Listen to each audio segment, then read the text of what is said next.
Eki di Cirebon yang terjadi tahun 2016 silam semakin panjang pengusutan. Apalagi kini semakin banyak saksi-saksi bermunculan. Terbaru kesaksian datang dari teman para terpidana kasus pembunuhan yang mengetahui keberadaan 5 terpidana, yakni Eko Ramadhani, Jaya, Supriyanto, Eka Sandi, dan Hadi Saputra pada saat malam pembunuhan Vina dan Eki. Keempat saksi kunci tersebut adalah Okta, Ahmad Saifuddin, Pramudia, dan Teguh. Para saksi tersebut menceritakan bahwa sesungguhnya 5 terpidana menginap bersama mereka di rumah anak Pak RT saat kejadian 27 Agustus 2016. Pernyataan keempat saksi ini disampaikan dalam konferensi pers di kantor Peradi bersama Ketua Umum DPN Peradi Oto Hasibuan dan mantan Bupati Purwakarta selaku pihak yang mendampingi para saksi dan keluarga terpidana. Dalam konferensi kemarin, saksi Pramudia dan Teguh turut menyatakan saat BAP pertama kali 8 tahun lalu, keduanya sudah mengaku tidur di rumah anak Pak RT. Namun polisi meralatnya lantaran Pasren, Ketua RT dan anaknya Kavi tidak mengakui keempat saksi dan 5 terpidana menginap di sana. Pramudia dan Teguh yang merasa ketakutan akhirnya menuruti arahan penyidik untuk mengubah kebenaran. Namun kini keduanya mencabut semua keterangan mereka dalam laporan BAP yang dibuat tahun 2016. Selain kesaksian para teman terpidana, salah satu keluarga terpidana yakni ibu dari Eka Sandi turut menuturkan Eka Sandi terpaksa mengaku terlibat pembunuhan demi menyelamatkan adiknya. Saat itu Aldi, adik dari Eka Sandi, turut diringkus polisi. Selama pemeriksaan, Aldi mengaku menerima siksaan dari penyidik. Lantas, apa yang menjadi alasan para saksi baru berbicara saat ini dan bagaimana proses hukum setelah BAP dicabut? Tim TV One mengabarkan.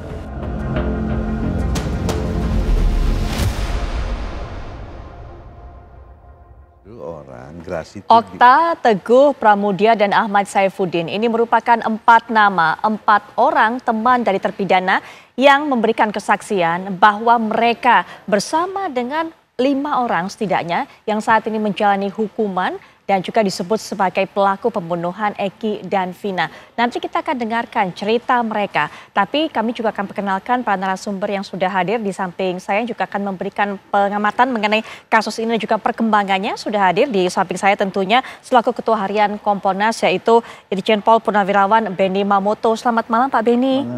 Baik, dan juga selaku pengamat hukum pidana Pak Kudri Sitompul. Assalamualaikum warahmatullahi wabarakatuh Pak Kudri. Waalaikumsalam. Selamat malam. Selamat malam.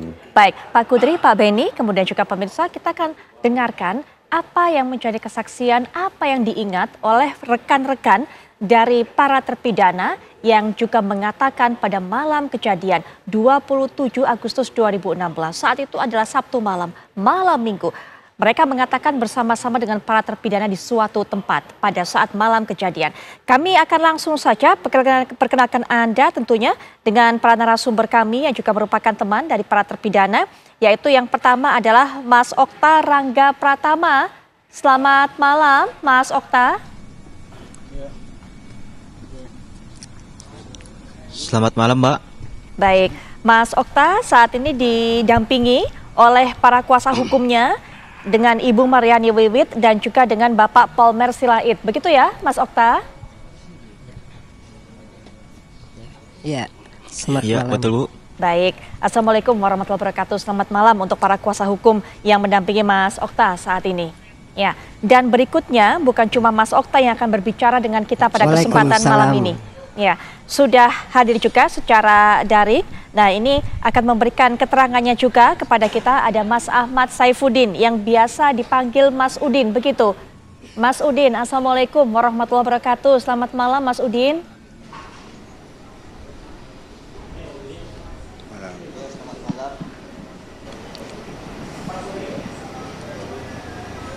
Ya, Mas Udin bisa mendengar suara saya? Mas Udin bisa mendengar? Jelas ya? Baik, jelas ya Mas Udin. Mas Udin dalam kesempatan malam hari ini juga didampingi oleh kuasa hukumnya, yaitu Bapak Jan S. Huta Barat. Selamat malam Pak Jan. Selamat malam. Baik, nah ini kita akan berbincang terlebih dahulu dengan Mas Okta. Mas Okta, apakah hingga saat ini masih mengingat apa yang terjadi pada malam hari itu hari Sabtu 27 Agustus 2016, Mas Okta.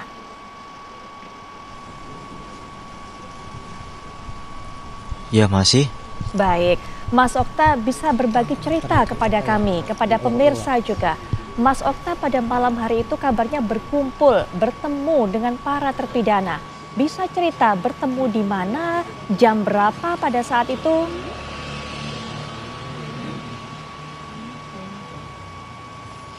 Pada jam 7 itu habis Isya, saya keluar dari rumah dan bertemu dengan para teman-teman saya itu, dan sekitar jam 9 lebih lah.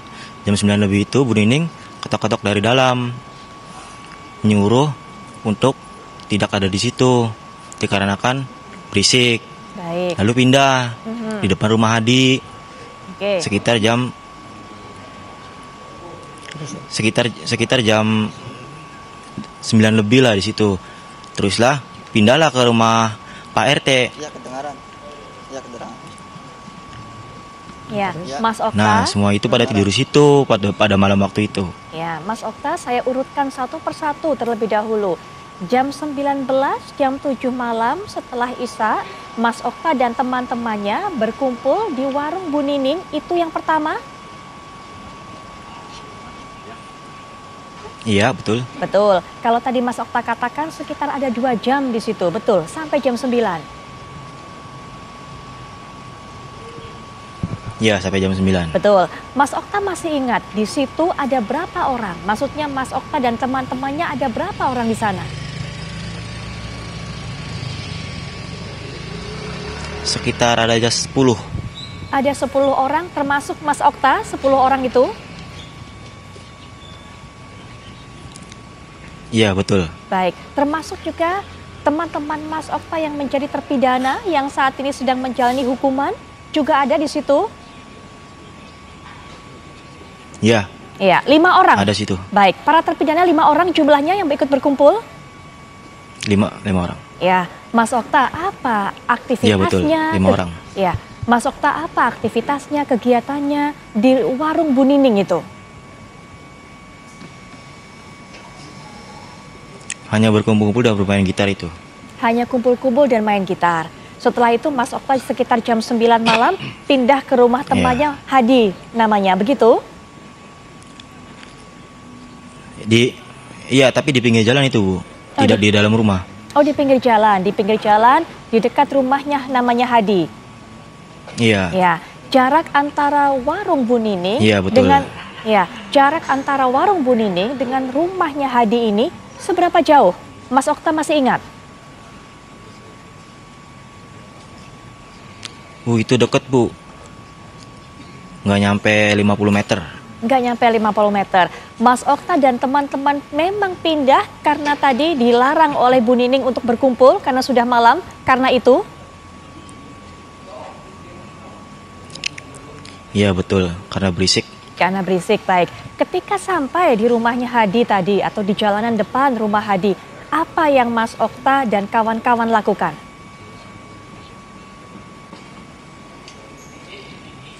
Tetap berkumpul dan bermain gitar, Bu, di situ. Baik, Mas Okta, jumlah orang yang berkumpul pada saat di warung Bu Nining dengan di rumahnya Hadi, apakah jumlahnya masih sama? Masih 10 orang?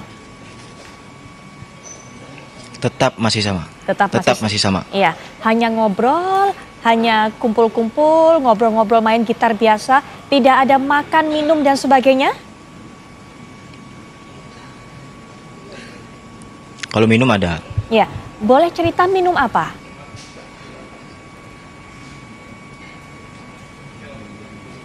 Gimana? Ya, Minuman aja, minuman ringan lah. Minuman ringan biasa. Sampai di rumahnya Hadi itu, begitu? Ya. Baik, kondisinya 10 orang ini juga semua, betul. Ya, kondisinya 10 orang ini di di warung Bu Nining, di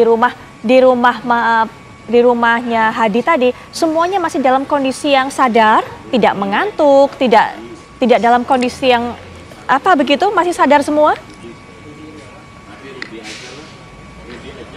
Masih sadar semua itu? Masih sadar semua. Baik, minumnya hanya minuman ringan atau juga sempat meminum minuman keras saat kumpul di rumah Hadi itu? Beralkohol rendah. Alkohol rendah. Apakah alkohol rendah yang dimaksud? Ya. Apakah Mas Okta alkohol rendah yang dimaksud ini ciu? Iya betul. Ya, Mas Okta dan 9 temannya semuanya 10 orang ini minum ciu. Iya betul. Baik, minumnya di warung Bu Nining atau hanya di rumah Hadi saja? Dari rumah warung Bu Nining, terus pindahlah ke rumah Hadi. Baik, dari rumah warung Bu Nining berarti sudah minum ya. Nah, setelah dari rumahnya Hadi, jam berapa kemudian pindah lagi ke rumah anaknya Pak RT, Mas Okta? Sekitar jam 10 lebih, Bu. Jam 10 lebih, berarti sekitar 1 jam lebih ada di rumahnya Hadi. Iya betul. Iya, Mas Okta kenapa pindah waktu itu? Kenapa pindah dari rumah Hadi ke rumah anaknya Pak RT? Dikarenakan udah malam juga, Bu. Sudah malam juga. Apakah memang mencari tempat nongkrong baru atau memang mencari tempat untuk tidur? Untuk tidur. Memang mencari tempat untuk tidur. Oke, baik.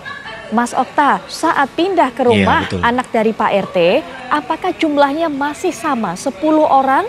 Semuanya ikut pindah ke rumah anaknya Pak RT atau ada yang berkurang? Masih sama, Bu. Semuanya ikut berarti? Ya. Semuanya ikut? Semuanya ikut, tidak ada yang berkurang. Tidak ada yang berkurang, baik. Mas Okta, Betul. kondisi Mas Okta, kondisi teman-teman Mas Okta waktu pindah dari rumahnya Hadi ke rumahnya anak Pak RT ini bagaimana kondisinya? Ada yang sudah mabuk mungkin? Atau sebenarnya semua masih sadar atau seperti apa? Masih sadar, cuma agak sedikit pusing, Bu. Cuma masih sadar? Kalau itu saya pribadi. Baik. Nah, Mas Okta, saya ingin pastikan kembali apakah kejadian tadi yang Mas Okta katakan, yang kumpul-kumpul, kemudian di rumahnya atau di warungnya Bu Nining, rumah Hadi, sampai ke rumah anak Pak RT ini betul-betul terjadi pada hari Sabtu 27 Agustus 2016. Mas Okta yakin itu?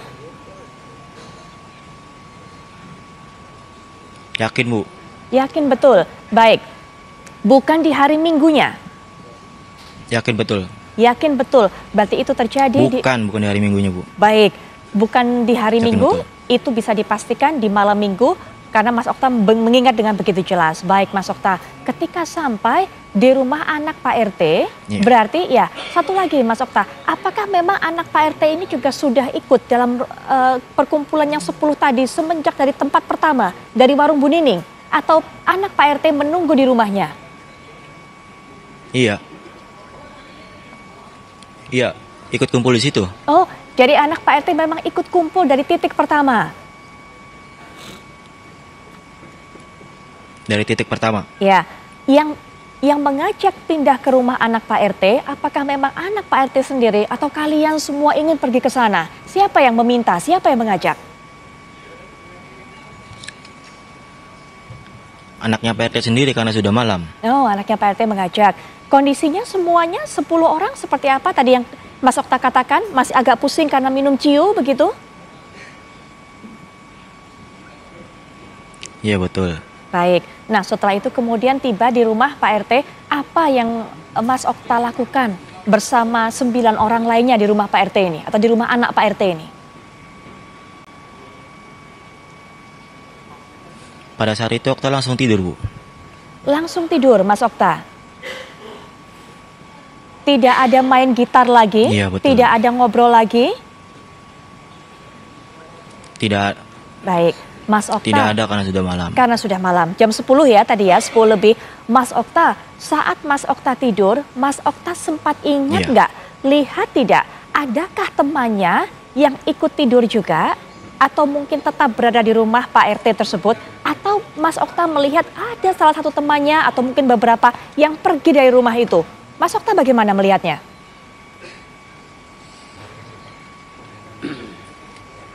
Pada waktu itu Okta bangun jam 7 pagi, Bu. Bangunnya jam 7 pagi, keesokan harinya. Berarti Minggu pagi jam 7 pagi bangun. Iya. Baik, nah kita Iya, mundur betul. sebentar Mas Okta. Minggu Kita pagi. mundur sebentar, kita ke Sabtu Iya. malam. Ketika Mas Okta tiba di rumah, Mas Okta itu betul-betul langsung tidur atau Mas Okta sempat berdiam diri, sempat melihat mungkin kanan, kiri, mungkin ada temannya yang meninggalkan rumah anak Pak RT tersebut atau memang sampai Mas Okta tidur, 10-10-nya semua masih tetap bersama? 10 sebelumnya masih tetap bersama kayaknya, Bu. Baik. Soalnya Okta emang pas waktu baru masuk itu memang langsung tidur. Nah, Mas Okta langsung tidur karena sudah dalam kondisi agak setengah tidak sadar tadi ya, agak pusing tadi ya. Iya, betul. Oke, Mas Okta bangun hari Minggu pagi jam 7. Mas Okta Iya. begitu bangun, melihat kanan kiri pasti. Ada berapa temannya yang masih bersama Mas Okta di hari Minggu pagi? Pasti. Waktu itu nggak terlalu ingat ya, Bu. Tapi masih ada semua, Bu, yang Okta kenal. Yang Mas Okta kenal masih ada semuanya. Yang lain juga tidur Ya. atau ada yang sudah bangun? Yang lain juga tidur. Yang lain juga tidur. Baik, jadi waktu Mas Okta bangun yang lain semuanya masih tidur. Iya. Dan jumlahnya lengkap, ada 10 orang termasuk Iya, itu sih. Mas Okta dan termasuk anaknya Pak RT, begitu ya? Iya, betul. Ya, Mas Okta, kedatangan Mas Okta dan teman-teman ini Pak RT tahu nggak? Tidak tahu sama sekali. Tidak tahu sama sekali. Pak RT tidak melihat Mas Tidak Okta. tahu. Pak RT tidak melihat Mas Okta dan teman-temannya datang. Tidak melihat karena sudah malam itu, Bu. Karena sudah malam. Baik, Mas Okta, setelah itu Mas Okta sempat mendengar ada berita mengenai kasusnya Vina dan Eki atau seperti apa?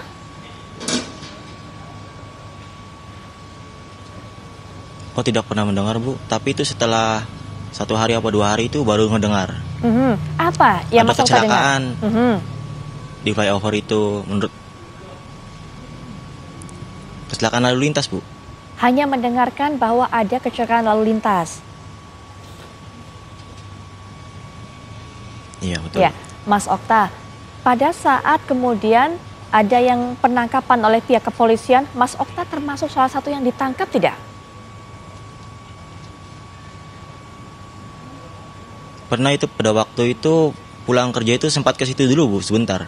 Ke situ maksudnya kemana? Ke depan SMP 11 itu sebelum penangkapan. Sebelum penangkapan, Mas Okta pulang kerja. Mas Okta pulang kerja jam berapa waktu itu?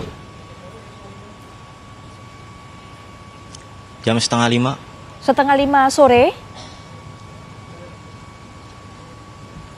Iya, betul. itu di hari penangkapan.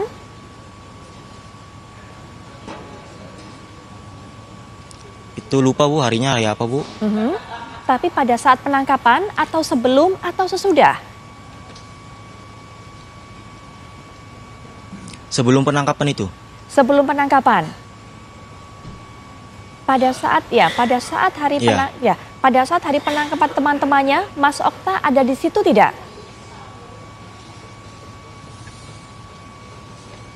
Tidak ada. Tidak Pulang ada. ke rumah itu. Mas Okta pulang ke rumah. Mas Okta mendengarkan teman-temannya ditangkap oleh pihak kepolisian dari siapa? Dari tetangga. Dari tetangga. Setelah itu apa yang Mas Okta lakukan? Atau mungkin mencari informasi atau mungkin seperti apa? Ya mungkin itu tawuran atau apa gitu dikira. Karena kan di situ dulu masih banyak anak-anak SMP kumpul. Mas Okta mengira seperti itu. Mas Okta masih ingat? Iya, betul. Iya, Mas Okta masih ingat kapan hari penangkapan itu?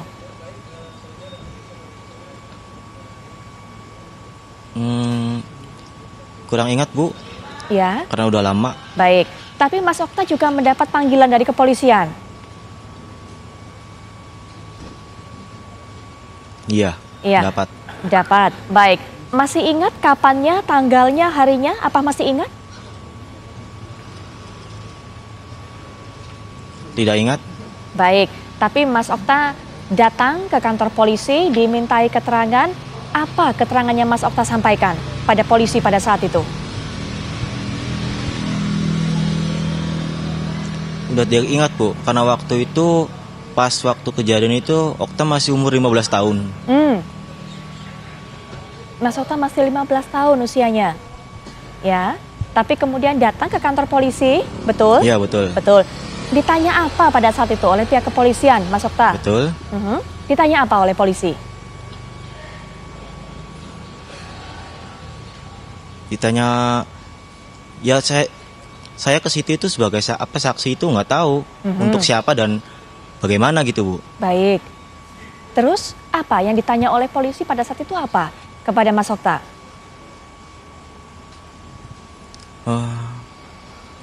Tidak ingat ya Bu, sudah lama sekali. Sudah lama sekali, baik. Tapi Mas Okta menyebutkan pada polisi bahwa pada hari Sabtu malam Mas Okta berkumpul bersama rekan-rekan lainnya. Begitu? Ya, Ya. betul, saya ingat Okta itu. Baik, Mas Okta pada saat ditanya oleh polisi sempat nggak mendapatkan penekanan atau sempat nggak mungkin dimarahi atau dipaksa mengaku atau mungkin ada penyiksaan, ada nggak, sempat merasakan nggak Mas Okta?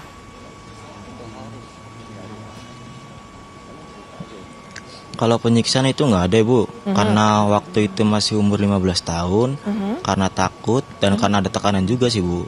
Apa? Takutnya takut apa Mas Okta? Dan tidak didampingi oleh siapapun juga. Tidak ada yang mendampingi. Ada tekanannya, tekanan seperti apa Ya Mas takut Okta? aja Bu namanya, iya. Iya. Tekanannya itu seperti apa ya? Lupa juga itu Bu, soalnya udah lama sekali. Ya, tapi Mas Okta takutnya apa yang dirasakan pada saat itu? Ya takut aja gitu Bu, masih umur 15 itu dipanggil polisi dan itu baru pertama kali.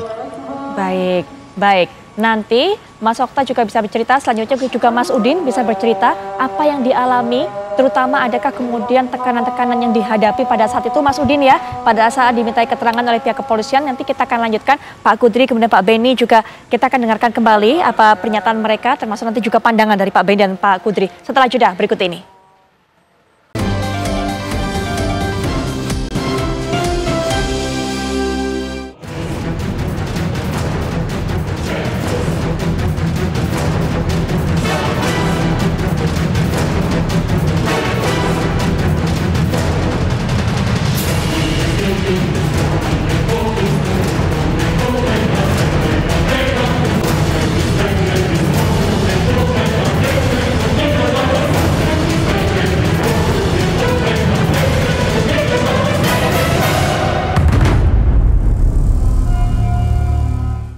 Baik pemirsa, kalau tadi kita sudah mendengarkan keterangan disampaikan oleh Okta yang merupakan teman dari terpidana, juga mengatakan bahwa pada saat kejadian ini Okta bersama dengan para terpidana menginap ataupun juga bermalam di rumah anak Pak RT. Ada keterangan kedua juga, tadi saya sempat dikoreksi oleh Pak Kudri Sitompul. Kita tidak bisa bilang saksi karena tidak disumpah begitu ya Pak Kudri ya. Jadi memberikan keterangan begitu. Dan Nanti masih Pak bawah umur.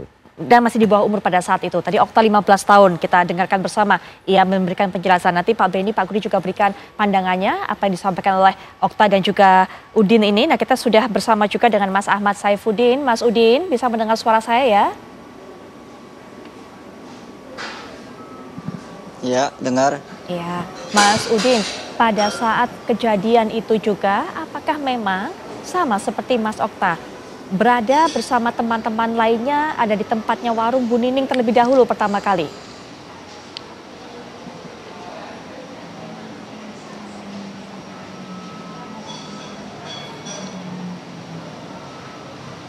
Sama dengan Okta nggak di tempat ini. Mas Udin bisa mendengar suara Iya. saya? Ya, Mas Udin sama seperti Mas Okta tadi, dari tempat Bu Iya. Nining ke tempatnya rumahnya Hadi, baru ke rumahnya anaknya Pak RT. Betul seperti itu?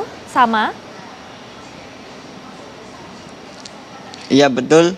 Baik, Mas, tadi kan sudah dikatakan oleh Mas Okta yang berkumpul ada 10 orang pada saat itu, mulai dari tempat pertama. Termasuk Mas Okta, berarti termasuk Mas Udin, dan termasuk anaknya Pak RT pada saat itu, termasuk juga 5 terpidana. Nah, Mas Udin bisa sebutkan nama-namanya siapa saja yang berkumpul pada saat itu? Apa masih ingat?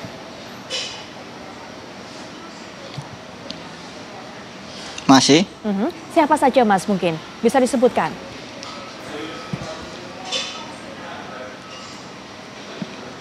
Ada Eko, Hadi, Jaya, Supri, Eka, Teguh, Empram, Okta, Udin, Kavi.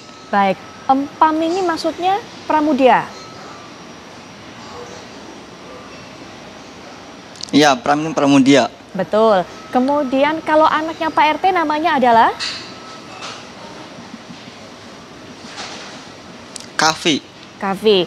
Kalau yang para terpidana siapa saja? Eko, Hadi, Jaya, Supri, Eka. Baik.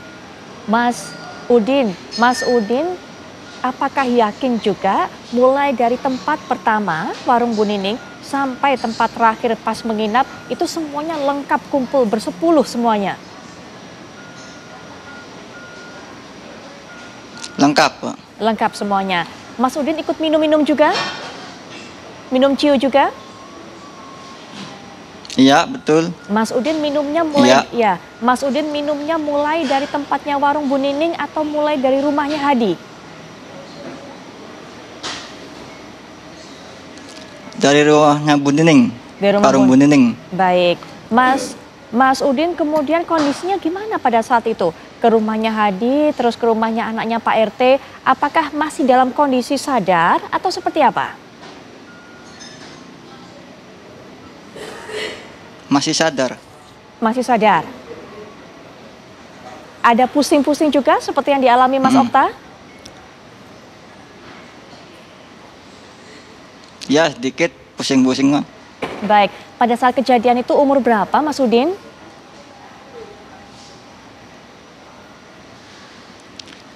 Umur 19-an. Umur 19-an.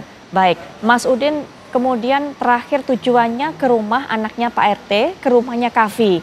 Nah, di rumah Kavi itu Mas Udin ngapain? Kalau Mas Okta tadi langsung tidur, kalau Mas Udin?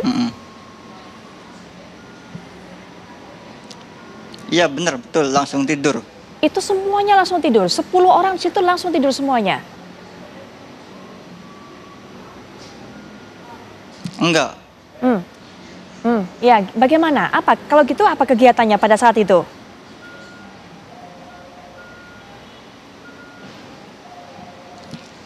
Kegiatannya, Di rumahnya Kavi, Udin kan tidur.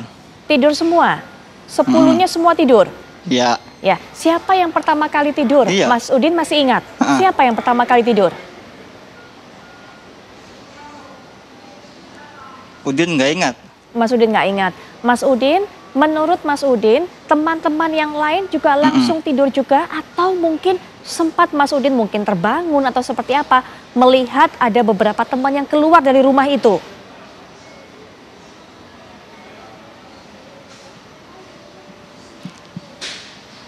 Ya, bisa ulangi. Ya, Mas Udin yakin pada saat itu memang semua teman-temannya tidur. Ada 9 orang teman Mas Udin atau mungkin Mas Udin ketika terbangun, ketika kemudian tahu-tahu sadar, melihat ada beberapa teman yang pergi meninggalkan rumah.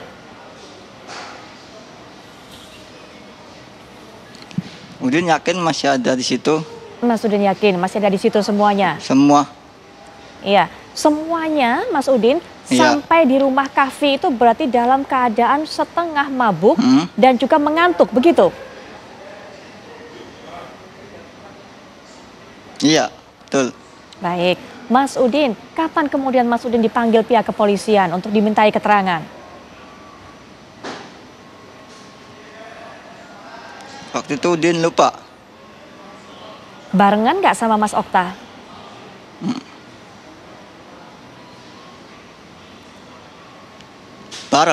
Bareng, bersama-sama dengan Mas Okta tadi. Ya, Mas Udin, Mas Udin. Ketika sampai di kantor kepolisian, apa yang ditanyakan oleh polisi kepada Mas Udin?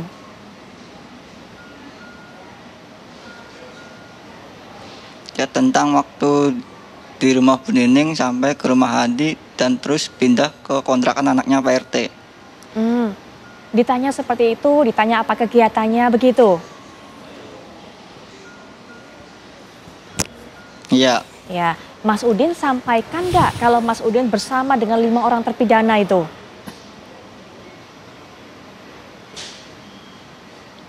Gimana? Mas Udin bilang nggak, menyampaikan nggak ke pihak polisi bahwa pada saat malam minggu itu Mas Udin dari rumah Bu Nining, dari tempatnya Hadi sampai ke rumahnya Kavi, ini Mas Udin bersama para Iya. terpidana lainnya. Mas Udin sebutkan?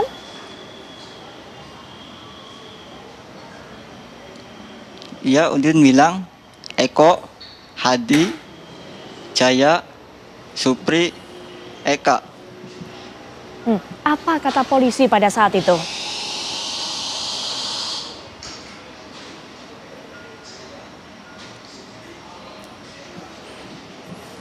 Bahwa kelima terpidana itu melakukan pembunuhan. Mas Udin dikasih tahu bahwa 5 temannya ini membunuh, begitu? Iya. Ya, Mas Udin kan mengatakan, Iya. ya Mas Udin mengatakan ke polisi bahwa pada hari itu saya menginap bersama 5 teman saya tadi. Mas Udin sampaikan seperti itu. Jawaban pihak polisi apa?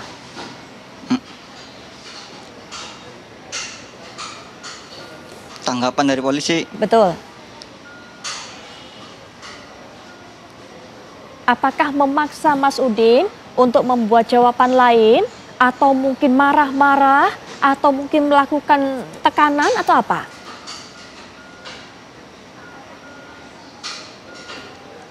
melakukan tekanan. Ya, apa? Tekanan seperti apa Mas Udin yang dulu didapatkan?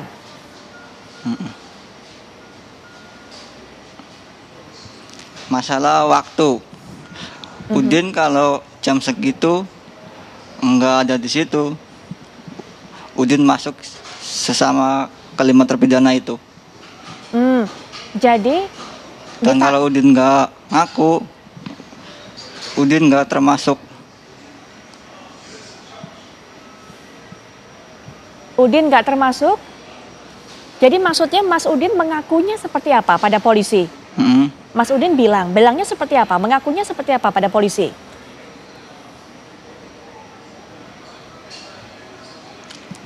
Ya Udin mengaku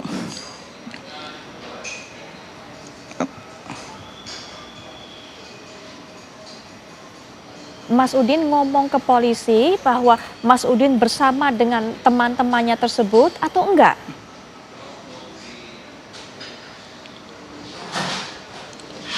bersama teman-teman tersebut.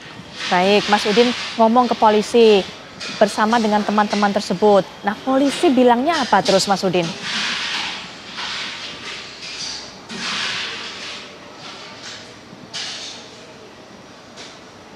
Ya,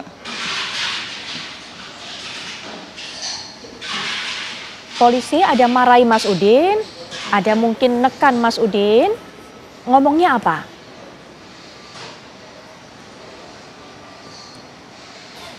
yang tadi Udin bilangin tuh.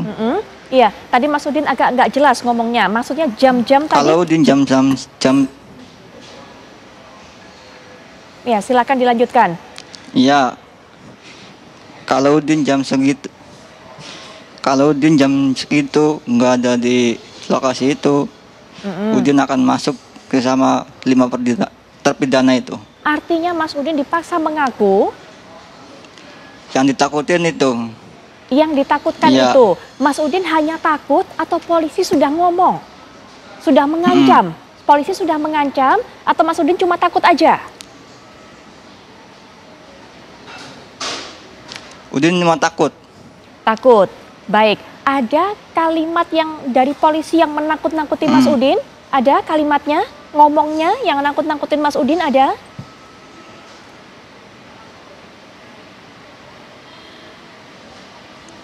Udin lupa. Oke, Mas Udin lupa. Tapi Mas Udin pada saat itu takut kepada polisi. Tapi tidak dimarahi polisi, tidak? Iya. Tidak dimarahi? Tidak. Ada tekanan? Tidak. Ada perintah untuk mengaku sesuatu dari polisi?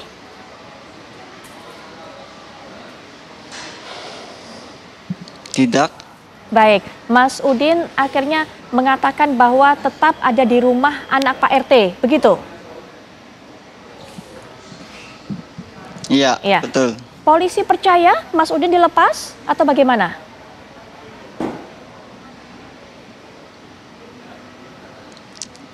Iya, percaya. Percaya apa katanya? Apa kata polisi?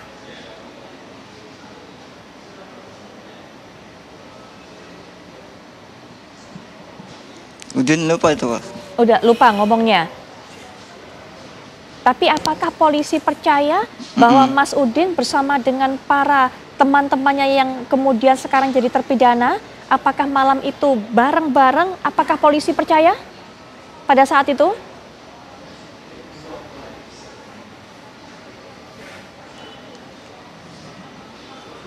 Polisi nggak percaya. Polisi nggak percaya. Apa kemudian dikatakan polisi saat nggak percaya itu? Mas Udin masih ingat? Apa? Ngomong apa polisi waktu nggak percaya itu?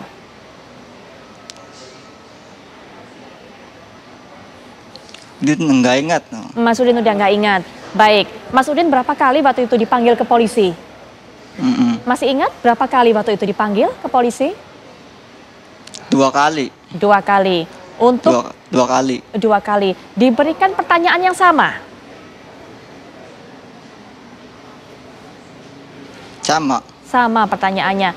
Mas Udin juga masih tetap jawabnya juga sama. Bahwa menginap bersama dengan teman-temannya itu. Begitu? Iya. Tapi Mas Udin tidak Iya, ada di betul. dalam rombongan yang ditangkap tidak ya Mas ya? Nggak ada. Nggak ada. Baik, Mas Udin, kemudian Mas Oktan, nanti kita sambung lagi. Tapi kita sudah mendengarkan tentunya Pak Benny. Bagaimana Pak Benny? Ada keterangan-keterangan ini yang menyebutkan, mengatakan bahwa mereka ini ada bersama dengan para terpidana. Ya, yang pertama tentunya kita patut menghargai ya, karena ini adalah bagian dari upaya kita semua untuk menghadirkan keadilan, mengungkap kebenaran, sehingga membuat terang peristiwa yang sesungguhnya terjadi itu apa. Namun, penyidik tentunya juga akan menguji keterangan ini. Yang pertama, isi BAP dulu bagaimana, kemudian pemeriksaan yang sekarang bagaimana. Sebagai contoh, kan sudah ada salah satu saksi yang ketika bicara di media begini, di BAP dicocokkan dengan BAP tahun 2016, beda. Nah ini memang ada masalah tersendiri menyangkut satu, memori orang kan beda-beda. Memori jangka panjangnya, jangka pendeknya. Kemudian ada yang tidak lama setelah kejadian sudah sempat diperiksa, berarti ada tertanam di memorinya ya tentang apa yang terjadi dan tentang apa yang disampaikan ke polisi, dibanding dengan orang yang dulu menyaksikan tetapi nggak disentuh polisi, baru muncul sekarang. Ini mungkin sudah banyak yang hilang. Dan tadi disampaikan beberapa hal, lupa dan sebagainya. Ini ada proses pengujian nanti oleh pihak kepolisian, tentunya dengan didukung bukti-bukti lain, sehingga nanti bisa dinilai bobot kesaksiannya. Baik, kita tahan dulu sampai di situ Pak Benny. Pak Benny nanti bisa berikan pandangan lainnya, termasuk Pak Kudri, apa makna pernyataan mereka seperti ini? Bagaimana kemudian ini bisa berpengaruh terhadap upaya, begitu, baik dari mungkin yang terpidana ataupun juga untuk bisa melepaskan Peggy dari jeratan kasus ini. Nanti kita akan perdalam lagi, tapi setelah jeda kami segera kembali. Kita sudah mendengarkan tadi keterangan dari Okta dan juga Ahmad Saifuddin yang merupakan rekan dari para terpidana yang mengatakan pada saat malam kejadian mereka bersama dengan para terpidana tersebut. Sudah memberikan keterangan ini kepada pihak kepolisian, kemarin juga sudah dipanggil lagi. Nanti kita akan perdalam lagi. Tapi Pak Kudri, bagaimana menilai apa yang mereka sampaikan ini? Jadi mesti ini dulu ya, dipahami bahwa saksi itu adalah orang yang melihat, ya, mendengar dan mengalami sendiri terhadap suatu peristiwa. Nah, jadi kedua orang tersebut ya, siapa namanya tadi? Okta dan Saifuddin. Itu, dia pasti bukan saksi untuk terjadinya peristiwa, karena dia tidak ada di situ. Jadi dia nggak melihat, mendengar ini gitu. Dia itu, ya mereka itu berdua adalah memberikan keterangan bahwa para terpidana sekarang itu dia bersama-sama dia pada waktu itu. Ya. Nah, jadi dalam posisi ini dia atau kedua orang ini adalah saksi yang meringankan buat si terdakwa. Ya, si terpidana sekarang itu ya dulu. Betul. Jadi, nah dahulu polisi yang dikejar itu adalah orang yang mau melihat, mendengar atau mengalami sendiri, ya kan? Nah, jadi mungkin polisi itu tidak begitu concern ya untuk ini. Yang concern ini adalah mestinya dulu tersangka atau terdakwa atau terpidana. Dia harus memberikan bukti saksi ya yang meringankan dia bahwa dia nggak ada di peristiwa itu gitu loh. Jadi dalam posisi ini polisi memang yang katakan ya misalnya kepentingannya apa untuk menekan kedua orang itu kalau dia nggak ada dalam peristiwa terjadinya penganiayaan dan pengurusan itu, ya kan? Jadi ya agak ini juga gitu ya, agak tanda tanya, kenapa polisi menekan dia gitu loh? Menekan kemudian untuk kan bisa. Katanya tadi kan bahwa dia ditekan, ini kan dipaksa, makanya dia takut, ya kan? Loh, kan menjadi tanya, kan dia nggak ada di dalam peristiwa itu, ya buat apa ditekan gitu loh. Nah kecuali dulu si para tersangkanya atau terdakwa terpidana meminta mereka, Pak waktu itu saya ada dengan Oktan dengan si Pram itu atau itu saya ada di situ gitu loh. Nah jadi posisinya posisinya kedua orang ini adalah untuk meringankan ke si terpidana sekarang dulu yang tersangka. Jadi untuk mengajukan saksi yang meringankan itu haknya si tersangka. Memang di dalam KUHP disebut ya di dalam terakhir membuat menyaksikan berita acara, pemeriksa itu akan menanya apakah ada hal-hal yang lain ya yang mau disampaikan. Itu maksudnya kalau dia mau memberikan pembuktian yang meringankan dia, apakah ada saksi alibi atau itu disampaikan di situ. Kalau misalnya tersangka nggak menyampaikan itu, ya nggak ada kewajiban untuk polisi ini gini. Nah memang karena ini orang awam, dia nggak ngerti, ya kan?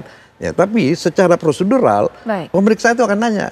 Ya setelah udah sekian terakhir ya sebelum kan pertama-tama keadaan sehat ini. Nah terakhir itu selalu adakah hal-hal yang lain yang ingin saudara sampaikan, ya kan? Nah mestinya di situ dia menyampaikan gitu. Nah atau itu dia waktu di persidangan.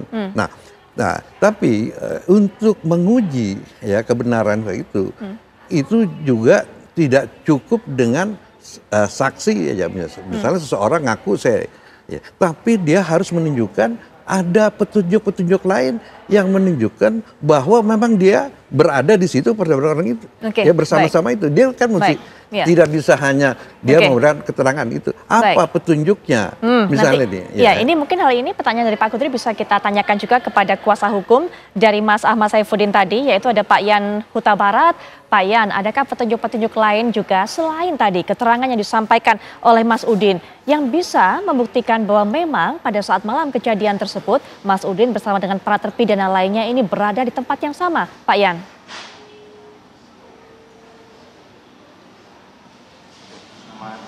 Terima kasih Mbak dan Bapak-Bapak sekalian. Justru pada tadi kami mendampingi Ahmad di Polres Cirebon Kota. Itu malah bukan yang berkaitan dengan kasus 340 pembunuhan, akan tetapi yang berkaitan adanya dugaan tindak pidana berdasarkan pasal 221 ayat 1, yaitu perintangan penyidikan. Jadi itu yang tadi dimintakan keterangan, tadi masih bersifat undangan, belum prosesisia. Dan klien kami ditanyakan sebanyak 25 pertanyaan dan sudah dijelaskan semua apa yang ditanyakan oleh penyidik. Namun klien kami juga tadi menegaskan kepada penyidik proses daripada keberadaan klien kami bersama dengan 9 orang temannya dari mulai warung Bu Nining sampai dengan tidur di rumah anak Pak RT dan juga pada pagi harinya. Itu dulu, Bu. Baik, apa sebenarnya kaitannya antara klien dari Pak Yan ini, yaitu Ahmad Saifuddin ini, dengan upaya obstruction of justice tadi tersebut, ataupun juga perintangan penyidikan, Pak Yan?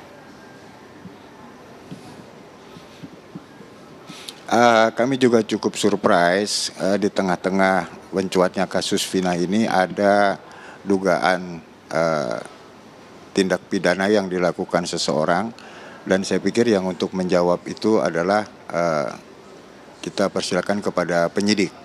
Namun sebagai warga negara yang baik, kami tadi memenuhi undangan dan telah menjawab seluruh pertanyaan yang diajukan oleh penyidik.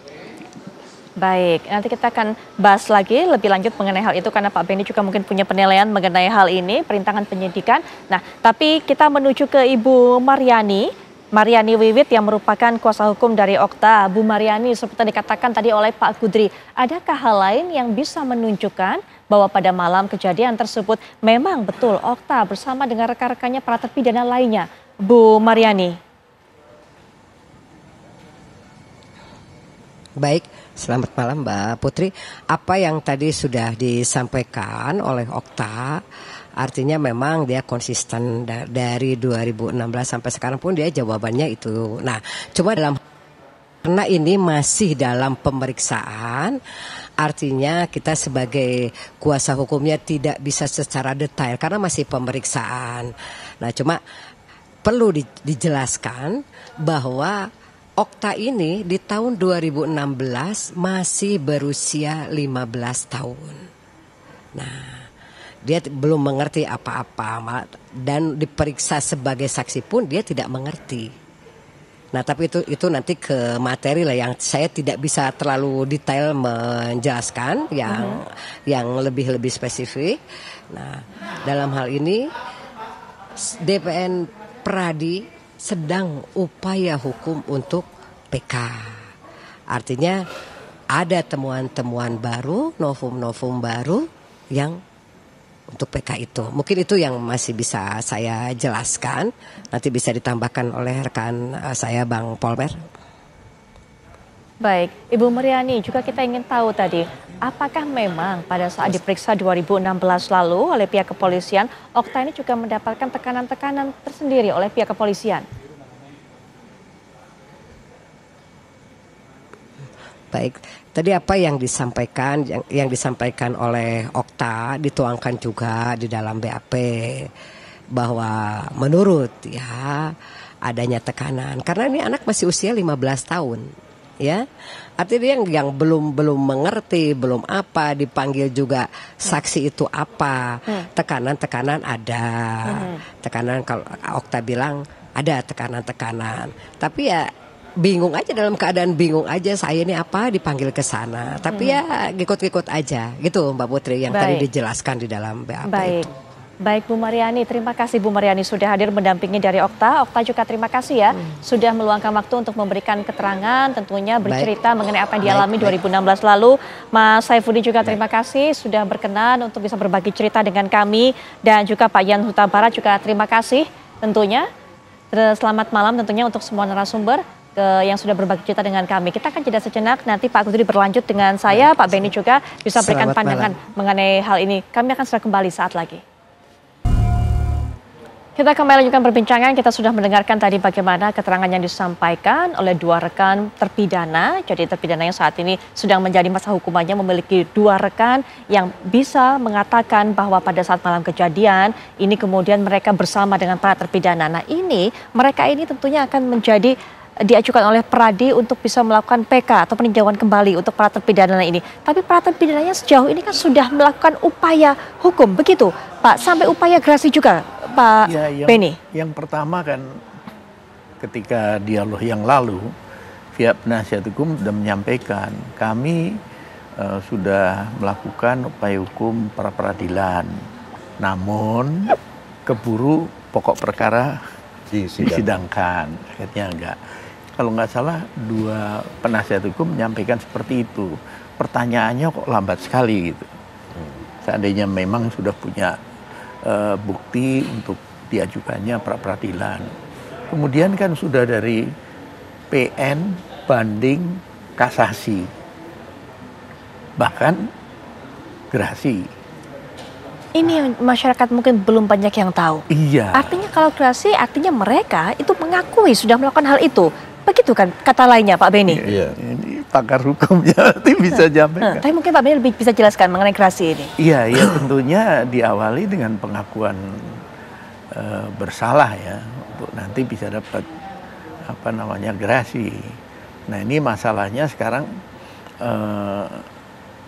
apakah lawyer yang sekarang ini tahu masalah itu?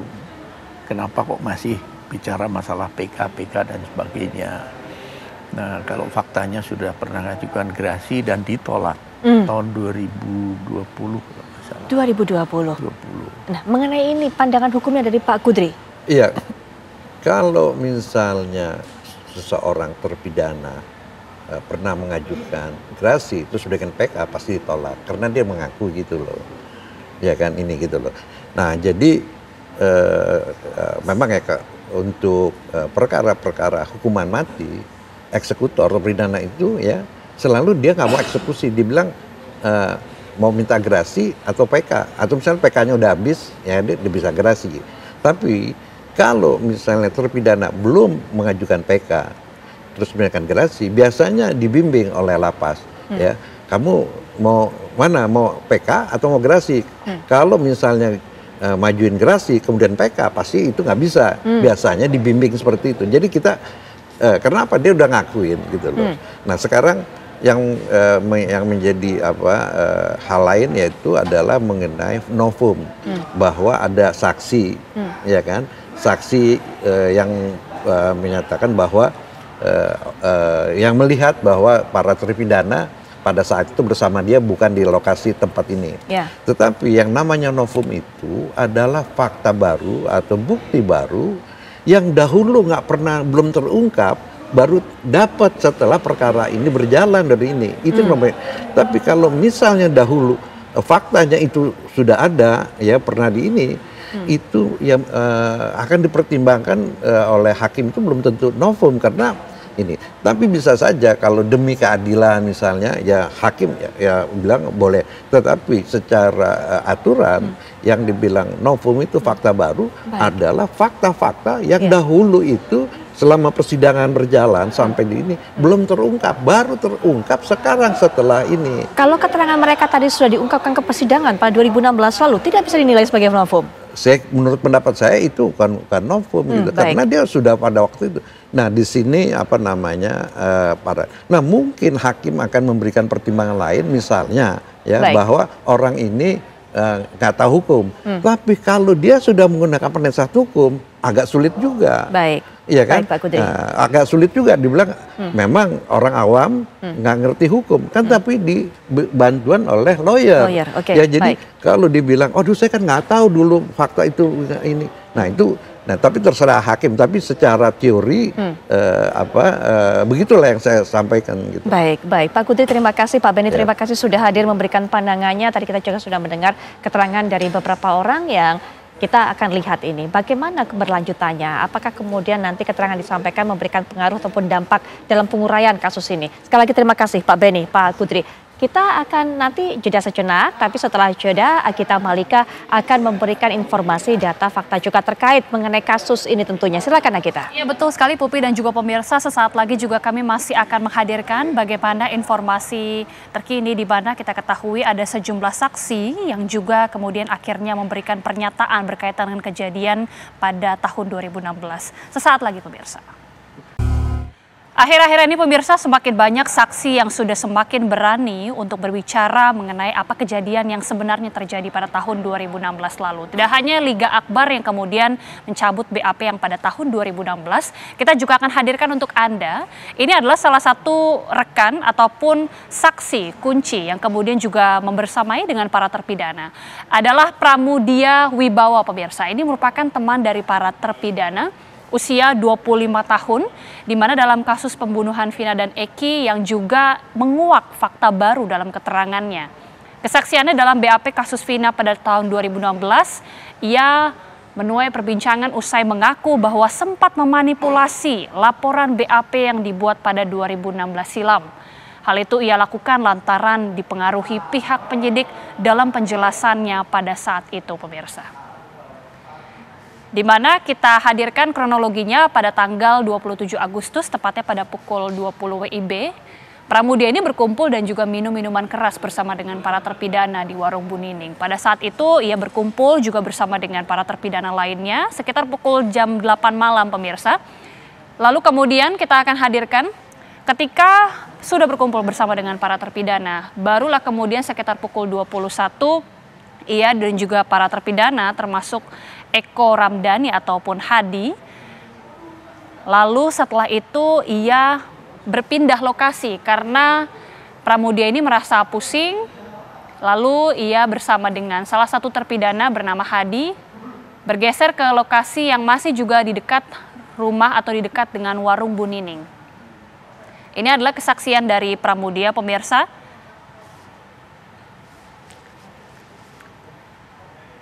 Setelah itu pada pukul 22 waktu Indonesia Barat, ia dan juga bersama para terpidana ikut menginap di rumah ketua RT. Inilah kemudian yang ia ungkapkan dalam kesaksiannya di salah satu kanal YouTube. Namun keterangan ini bertolak belakangan dengan BAP yang ia sampaikan pada tahun 2016. Meskipun pada faktanya ia menginap, namun dalam BAP-nya Pramudia ini mengungkapkan ia tidak ikut menginap di rumah ketua RT. Dan akhirnya ia pun mengaku bahwa alasan ia mengatakan hal yang bohong adalah karena dalam tekanan penyidik untuk mengubah kebenaran. Ini adalah kesaksian dari Pramudia yang merupakan salah satu saksi kunci yang juga ikut nongkrong bersama dengan para terpidana, pemirsa. Selanjutnya kita akan hadirkan saksi kunci berikutnya. Ini juga adalah salah satu yang juga nongkrong dan bersama dengan Pramudia dan juga dengan para terpidana. Kita hadirkan ini adalah Teguh. Teguh ini juga termasuk teman dari para terpidana. Sama juga, ia juga nongkrong di rumah Bu Nining. Dan sama juga diinformasikan ia mengaku memanipulasi BAP, pemirsa. Namun hingga saat ini kita masih terus menunggu apakah Teguh ini sudah mencabut BAP-nya atau tidak. Untuk kronologi sama, ia juga menjemput Pramudia dan juga mampir di warung Bu Nining. Lalu bersama dengan Pramudia dan juga Hadi, kemudian Teguh ini bergeser ke salah satu lokasi yang dekat dengan rumah Bu Nining dan juga bersama dengan teman-teman lainnya minum minuman keras bersama dengan para terpidana, pemirsa. Pada pukul 21 WIB, kemudian mereka bergeser ke rumah Hadi bersama juga dengan Pramudia dan juga terpidana Hadi. Dan kemudian seperti diketahui, Teguh ini juga menginap di rumah ketua RT bersama dengan para terpidana. Jadi berdasarkan pengakuan dari Teguh maupun Pramudia, sebenarnya mereka ini sama-sama menginap. Semua ini menginap di rumah ketua RT.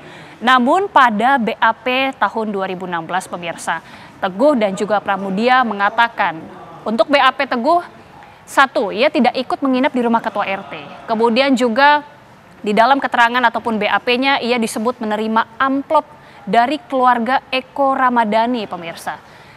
Dan akhirnya kemudian ia mengaku dalam tekanan penyidik untuk mengubah kebenaran. Ini adalah dua saksi kunci, pemirsa, yang kemudian akhirnya muncul dan juga menyampaikan sejumlah fakta, dan masing-masing di antara mereka ini mengaku mereka mendapatkan tekanan. Namun kemudian akhirnya secara menyesal mereka mengakui perbuatannya dan menjelaskan bagaimana kronologi yang sebenarnya terjadi pada tahun 2016, pemirsa. Kita tentunya masih juga akan terus menantikan apakah masih ada sejumlah saksi-saksi yang juga nantinya masih akan terus bermunculan dan juga mengungkapkan fakta-fakta. Karena seperti diketahui, pemirsa, bahwa berdasarkan pernyataan dari sejumlah keterangan saksi, ini juga mereka mengungkapkan kebenaran. Dan demikian, pemirsa, apa kabar Indonesia Malam bersama saya dan juga Putri Viola. Mewakili kru bertugas, saya Gita Mahrika dan juga Putri Viola mengucapkan terima kasih. Selamat malam, sampai jumpa.